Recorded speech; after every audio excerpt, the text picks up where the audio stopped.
Hello dear student, आपका channel पर स्वागत है। 28 नवंबर को जो आपका एग्जाम होने वाला है, 29 नवंबर को कक्षा 10 का सूचना प्रौद्योगिकी अवधारणा क्लास 10 का, उसके लिए हम एक नमूना प्रश्न पत्र प्रस्तुत कर रहे हैं आपको, जो आपकी पेपर में हेल्प करेगा। हो सकता है इसमें से कुछ प्रश्न आपके आ जाएं और आपको पता चले कि इस प्रकार के प्रश्न आते हैं। पहला प्रश्न देखो भी, जब हम एक नया एक्सेल फाइल बनाते हैं तो उसमें डिफॉल्ट रूप में कितनी सीट होती हैं? उसमें 3 सीट होती हैं। बी ऑप्शन इसमें आपका करेक्ट होगा। निम्न में से किसका उपयोग करके एक सेल फॉर्मेट को किसी अन्य सेल पर कॉपी किया जा सकता है? तो इसमें आपका फॉर्मेट पेंटर का प्रयोग कर सकते हैं आप। ये मोस्ट इंपोर्टेंट नमूना प्रश्न पत्र है जो आपको हेल्प करेगा। प्रश्न संख्या 3 देखिए भी, सबसे पहले साइबर अपराध सूचना प्रौद्योगिकी अधिनियम से किस वर्ष जुड़े थे? सबसे पहले साइबर अपराध सूचना प्रौद्योगिकी अधिनियम कब किस वर्ष जुड़े थे भी? 2000 में। ये प्रश्न मोस्ट है, देखने को मिल सकता है आपको। एक प्रश्न है ईडीआई स्टैंड्स फॉर, इसका मतलब बताना है, फुल फॉर्म बतानी है आपको। तो इलेक्ट्रॉनिक डाटा इंटरनेट होता है, एक्सचेंज होता है। क्या होता है अभी? Electronic data exchange. A option आपका क्या होगा? अभी करेक्ट होगा, इलेक्ट्रॉनिक डाटा एक्सचेंज। मोस्ट प्रश्न है। क्वेश्चन नंबर 5 देखो भी, वह सॉफ्टवेयर जो हम आपके कंप्यूटर को उपयोगकर्ता सॉफ्टवेयर हार्डवेयर द्वारा अनुप्रयोगों को अनुमति देता है, कहा जाता है, इसे सिस्टम सॉफ्टवेयर कहते हैं। ये भी आप जरूर याद करके जाना। आगे देखो भी, क्वेश्चन नंबर 6 है GUI का मतलब। GUI की फुल फॉर्म आपसे पूछी जाएगी 100%। आप प्रत्येक एग्जाम में ये आता है। तो GUI का फुल फॉर्म होती है graphical user interface. Graphical user interface अंग्रेजी में इस प्रकार होगी। वैसे लिखनी भी आ सकती है, याद करना आप। प्रथम ग्राफिकल यूजर इंटरफेस के साथ उपलब्ध वेब ब्राउजर कौन सा था अभी? जब GUI का प्रयोग किया गया तो उसके साथ में वेब ब्राउजर कौन सा काम में लिया गया था अभी? एयरवाइज। ए ऑप्शन आपका क्या होगा अभी? करेक्ट होगा, एयरवाइज। क्वेश्चन नंबर 8 देखो भी, इंटरनेट तक पहुंचने के लिए कौन से माध्यम का उपयोग किया जाता है? वाईफाई। सब प्रयोग करते हैं अभी, वाईफाई का प्रयोग करते हैं। इसकी फुल फॉर्म भी आप जरूर याद करके जाना। फिडेलिटी इस प्रकार की फुल फॉर्म होती है इसकी। रिक्त स्थान को पूर्ति कीजिए। प्रश्न क्या आएगा अभी? चार्ट ऑप्शन इंसर्ट टैब के ग्रुप में उपलब्ध होता है। किस टैब में? चार्ट ग्रुप में उपलब्ध होता है। यहाँ पे क्या लिखोगे? चार्ट ग्रुप में उपलब्ध होता है। अनधिकृत नकल रिप्रोडक्शन उपयोग सॉफ्टवेयर उत्पादों का विनिर्माण है। क्या भी? Software piracy. यहां पर क्या लिखोगे भी? यहां पर लिखोगे सॉफ्टवेयर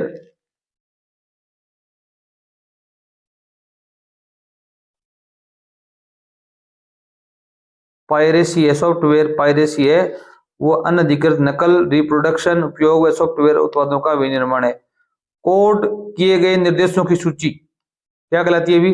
कंप्यूटर प्रोग्राम कहा जाता है इन्हें। क्या लिखोगे भी?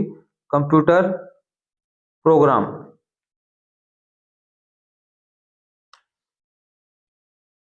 आगे देखो भी, 4 नंबर है, वर्कशीट में आंकड़ों को क्रम में व्यवस्थित किया जाता है। वर्कशीट में जो आंकड़े होते हैं उनको कौन सी की द्वारा सॉर्टिंग एक कमांड आती है? SORTING, sorting. इनमें आप आरोही क्रम या अवरोही क्रम, असेंडिंग ऑर्डर, डिसेंडिंग ऑर्डर में ये सॉर्टिंग कमांड लगाते अपने आप हो जाते हैं। क्वेश्चन नंबर 3 देखो भी, लिनक्स ऑपरेटिंग सिस्टम क्या है भी? ये एक सिस्टम सॉफ्टवेयर है। कंप्यूटर डाटा क्या है भी? कंप्यूटर डाटा के बारे में बताओगे कोई भी जानकारी जो कंप्यूटर द्वारा संग्रहित और संसाधित की जा सकती है उसे कंप्यूटर डाटा कहते हैं। वो कंप्यूटर डाटा क्या है भी? कोई भी जानकारी जो कंप्यूटर द्वारा संग्रहित और संसाधित की जा सकती है वो कंप्यूटर डाटा कहलाती है। आगे देखो भी, सिस्टम सॉफ्टवेयर के उदाहरण बताने आपको। इसमें बता सकते हो ऑपरेटिंग सिस्टम। इसके अंदर विंडोज आता है, एंड्रॉइड आता है। एंड्रॉइड फोन जो आप यूज करते हो वो एक ऑपरेटिंग सिस्टम है। दोनों बताओगे यूटिलिटी सॉफ्टवेयर। 2 प्रकार के सॉफ्टवेयर होते हैं, ऑपरेटिंग सॉफ्टवेयर और यूटिलिटी सॉफ्टवेयर। और यूटिलिटी के अंदर क्या होता है अभी? एंटीवायरस होता है, एंटीवायरस सॉफ्टवेयर काम में लिया जाता है, उसको इस श्रेणी में रखा गया है। मालिकाना सॉफ्टवेयर क्या है भी मालिकाना सॉफ्टवेयर क्या होता है भी? वह सॉफ्टवेयर होता है जिसका स्रोत कोड गुप्त रखा जाता है और केवल उसे बनाने वाली कंपनी का ही उस पर अधिकार होता है। एक कंपनी होती है, एक उसमें सॉफ्टवेयर तैयार करती है, उसका जो स्रोत कोड है वो उसके द्वारा ही रखा जाता है। क्वेश्चन नंबर 5 देखो भी www का आविष्कार किसने किया और संक्षिप्त परिभाषा देनी है आपको। www का आविष्कार टिम बर्नर्स-ली ने किया था और 1989 में किया था। इसकी full form world wide web होती है। www एक सूचना प्रणाली है जहां दस्तावेज और संसाधन URL द्वारा पहचाने जाते हैं और हाइपरटेक्स्ट लिंक द्वारा आपस में जुड़े रहते हैं। अच्छा प्रश्न है, आपको देखने को मिल सकता है। क्वेश्चन नंबर 6 देखो भी लेन और वैन में अंतर बताना है। लेन को क्या बोलते हैं? लोकल एरिया नेटवर्क कहते हैं और वैन को बोलते हैं wide area network. Local area network है वो एक छोटे भौगोलिक क्षेत्र में कंप्यूटर और डिवाइस को जोड़ता है और जो वाइड एरिया ये बड़े क्षेत्र को जोड़ता है, पूरे विश्व को जोड़ता है। नेटवर्किंग में उपयोग आने वाले प्रमुख कंप्यूटिंग उपकरण कौन कौन से होते हैं?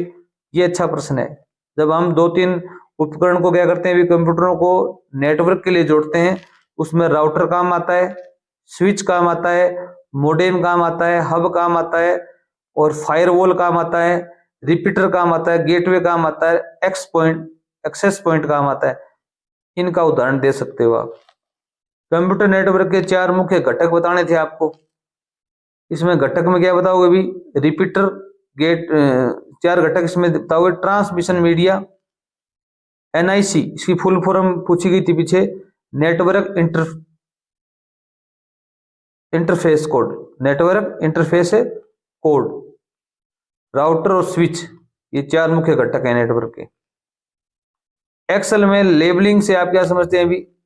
इसका उत्तर होगा किसी सेल या चार्ट में डेटा का वर्णन करने के लिए टेक्स्ट का उपयोग करना। MS वर्ड और MS एक्सेल में अंतर बताना है। MS वर्ड क्या है भी? MS वर्ड टेक्स्ट आधारित दस्तावेज बनाने के काम आता है और उन्हें संपादित करने के काम आता है। और जो MS एक्सेल है वो संख्यात्मक डाटा को व्यवस्थित और विश्लेषण करने के लिए काम आता है। इतना याद रखना। जो है MS वर्ड है वो टेक्स्ट पर काम करता है। टेक्स्ट, कोई फाइल बनानी हो आपको लिखित रूप में, और MS एक्सेल है वो गणितीय आंकड़े होते हैं ना, उनकी लिए काम में लिया जाता है। क्वेश्चन नंबर 6 देखो भी, उपभोक्ताओं के लिए ई-कॉमर्स के लाभ बताओ। आजकल क्या है भी? ई-कॉमर्स का मतलब होता है इलेक्ट्रॉनिक कॉमर्स, ठीक है। इंटरनेट के द्वारा व्यापार करना ई-कॉमर्स कहलाता है। ये प्रश्न पीछे पूछा गया था, आ सकता है, पता नहीं। तो इसमें बताएंगे आप। इसके लाभ हैं कम लागत, एक तो कम पैसा खर्च होता है, एक व्यापक विकल्प होते हैं, सस्ता होता है, हर जगह पहुंच होती है इसकी। प्रॉक्सी फायरवॉल का उपयोग बताओ। प्रॉक्सी फायरवॉल क्या होती है भी? नेटवर्क को सुरक्षा देने, डेटा फिल्टर करने व आंतरिक संसाधनों को बाहरी खतरों से बचाने के काम आती है। अब अगर नेटवर्क को सुरक्षा प्रदान करनी हो, डेटा फिल्टर करना हो, या आंतरिक संसाधन होते हैं कंप्यूटर के उनको बाहरी खतरों से बचाना हो जैसे वायरस द्वारा, तो प्रॉक्सी फायरवॉल का काम में लिया जाता है। वॉल 1 दीवार होती है, पता ही आपको। फिशिंग क्या होती है? ये आजकल बहुत ज्यादा प्रचलन में, फिशिंग करना। इंटरनेट के द्वारा आजकल फिशिंग होती है। फिशिंग क्या होती है भी? एक साइबर हमला होता है, एक साइबर हमला। आपने सुना होगा कि उसकी व्हाट्सएप हैक हो गई या उसका फोन हैक हो गया, वो फिशिंग है। इसमें हमलावर आपको धोखा देकर आपकी संवेदनशील जानकारी चुराने का प्रयास करता है। और क्वेश्चन नंबर 9 देखो भी, सॉफ्टवेयर चोरी के विभिन्न प्रकार बताओ। सॉफ्टवेयर चोरी कैसी की जाती है भी?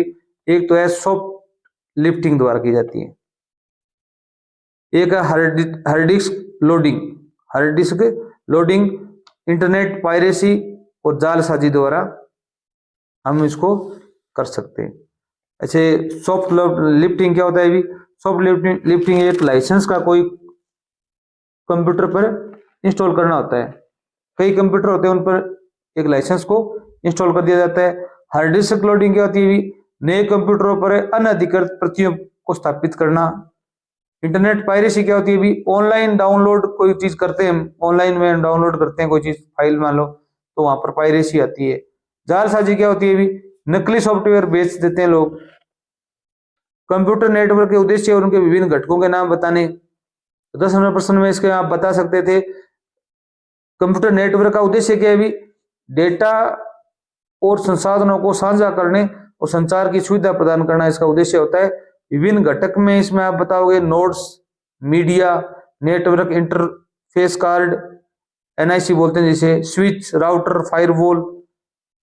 क्वेश्चन नंबर 11 देखो भी, इंटरनेट प्रोटोकॉल, टेलनेट और इंटरनेट पर विस्तार से बताना है आपको, इन पर टिप्पणी करनी है। तो पहले देखो भी क्या है भी, टेलनेट क्या चीज होती है। टेलनेट एक क्लाइंट सर्वर प्रोटोकॉल है जो दूरस्थ कंप्यूटर आमतौर पर सर्वर पर कमांड लाइन या टर्मिनल खोलता है। और इंटरनेट प्रोटोकॉल क्या होता है भी, इसे आईपी बोलते हैं शॉर्ट भाषा में, आईपी इंटरनेट प्रोटोकॉल नियमों का एक समूह है जो यह सुनिश्चित करता है कि इंटरनेट पर डेटा पैकेज को सही पते पर रूट किया जाए और वह गंतव्य स्थान पर पहुंच सके। कोई भी हम एड्रेस भेजते हैं, ठीक है, वो सही स्थान पर पहुंचे और सही रास्ते से जाए, वो इंटरनेट प्रोटोकॉल करता है। और इंट्रानेट क्या होता है, इंट्रानेट अपने से अपने कोई स्कूल का ग्रुप होता है ना व्हाट्सएप का, उस प्रकार का एक सॉफ्टवेयर है। किसी संगठन के भीतर एक निजी सुरक्षित कंप्यूटर के नेटवर्क में जो कर्मचारियों को जानकारी साझा करने में और संवाद करने में और सहयोग करने में काम आता है। क्वेश्चन नंबर 12 देखो भी, पर्सनल कंप्यूटर के लिए माइक्रोसॉफ्ट विंडोज ऑपरेटिंग सिस्टम को आपको समझाना है भी। माइक्रोसॉफ्ट विंडोज एक ऑपरेटिंग सिस्टम है जो पर्सनल कंप्यूटर को चलाने के लिए और इसको इस्तेमाल करने में मदद करता है अपनी, ठीक है। इसमें हार्डवेयर और सॉफ्टवेयर को मैनेज भी करता है, ये एक जीयूआई ग्राफिकल यूजर इंटरफेस भी प्रदान करता है। ये कंप्यूटर नेटवर्क के लाभ हानि बताओ। कंप्यूटर नेटवर्क के लाभ तो खूब हैं, जैसे संसाधन व सूचना साझा करना, कम लागत संचार में सुधार करना। हानियां क्या है भी, सुरक्षा जोखिम है, सुरक्षा नहीं है इंटरनेट पर आजकल, एक उच्च रखरखाव, खर्चा बहुत आता है और नेटवर्क पर निर्भरता बढ़ जाती है आदमी की। अगर नेटवर्क ना हो तो कोई काम नहीं होता, ये हानियां भी है नेटवर्क की। क्वेश्चन नंबर 14 देखो भी, कंप्यूटर नेटवर्क का मुख्य उद्देश्य बताना था आपको। इसमें आप बता सकते थे संसाधनों को साझा करना, कुशल संचार व सहयोग की बढ़ावा देना, ये उसके उद्देश्य हैं। इंटरनेट शब्द समझाइए। इंटरनेट क्या है भी, इंटरनेट दुनिया भर के कंप्यूटरों का एक विशाल नेटवर्क है जो सूचनाओं को साझा करने और संवाद करने के लिए आपस में जोड़े रखता है। और इंटरनेट के मूल अनुप्रयोग बताने के, मूल अनुप्रयोग संचार में काम आता है, ये सूचना तक पहुंच, मनोरंजन में काम आता है। और इंटरनेट के 4 लाभ बताने आपको। लाभ तो कई होते हैं, जैसे आप बता सकते हो सूचना तक त्वरित पहुंच, इसके द्वारा हम सूचना तक त्वरित गति से पहुंच सकते हैं, दुनिया भर में आसान संचार कर सकते हैं, ऑनलाइन शिक्षा प्राप्त कर सकते हैं, मनोरंजन कर सकते हैं, व्यापार कर सकते हैं, ये लाभ है इंटरनेट के। समाज के लिए ई कॉमर्स का लाभ बताना है। ई कॉमर्स के क्या लाभ है भी, ई कॉमर्स से अगर हम इलेक्ट्रॉनिक कॉमर्स करते हैं, इंटरनेट के द्वारा व्यापार करते हैं, तो समय की बचत होती है। क्या बताओगे भी, एक समय की बचत होती है। 2 नंबर क्या बताओगे भी, सुविधाजनक खरीदारी होती है। 3 नंबर है बेहतर और तेज लेन देन होता है इसमें, और प्रदूषण कम होता है इसमें, ये लाभ होते हैं। 18 नंबर प्रश्न देखो भी, निर्देशित माध्यम क्या है। एक भौतिक पथ है, ये निर्देशित माध्यम क्या है, भौतिक पथ है इसके माध्यम से सिग्नल को एक बिंदु से दूसरे बिंदु तक भेजा जाता है। ये प्रश्न मोस्ट है, याद करके जाना जरूर। ई कॉमर्स के विभिन्न व्यापार मॉडल बताने। इसके 4 मॉडल हैं, B2B, B2C, C2C, C2B। B2B का मतलब होता है बिजनेस टू बिजनेस, बिजनेसमैन है वो बिजनेसमैन को सामान भेजता है। B2C होता है बिजनेसमैन है वो कस्टमर को सामान भेजता है, उपभोक्ता को। और C2C क्या होता है भी, कस्टमर है वो कस्टमर को सामान भेजता है। और C2B क्या होता है भी, कस्टमर होते हैं वो बिजनेसमैन को क्या करते हैं भी, व्यापार बोलते हैं। C का मतलब कस्टमर है यहाँ पर, B का मतलब है बिजनेस मैन। फायरवॉल फिल्टरिंग की विभिन्न तकनीक बताइए भी। फायरवॉल फिल्टरिंग क्या होता है भी, पैकेट फिल्टरिंग, स्टेटफुल इंस्पेक्शन, प्रॉक्सी सेवाएं, डीप पैकेट कनेक्शन, इस प्रकार बता सकते हो। लास्ट प्रश्न है आपका, एक्स्ट्रानेट और इंटरनेट के लाभ बताइए। एक्स्ट्रा इंटरनेट के लाभ तो क्या भी लोगों व सूचनाओं को जोड़ना, मार्केटिंग और नेटवर्किंग संभव, एक सार्वजनिक नेटवर्क। और एक्स्ट्रा नेट के लाभ क्या है भी, एक्स्ट्रा नेट एक निजी नेटवर्क है और ये जो इंटरनेट है वो एक सार्वजनिक नेटवर्क है। ग्राहकों साझेदारों के साथ सुरक्षित होता है ये एक्स्ट्रा नेट, और डेटा का कुशल आदान प्रदान और बेहतर दक्षता, लागत बचत भी करता है। एक्स्ट्रा नेट है वो इंटरनेट से ज्यादा प्रभावशाली है और अच्छा है। धन्यवाद।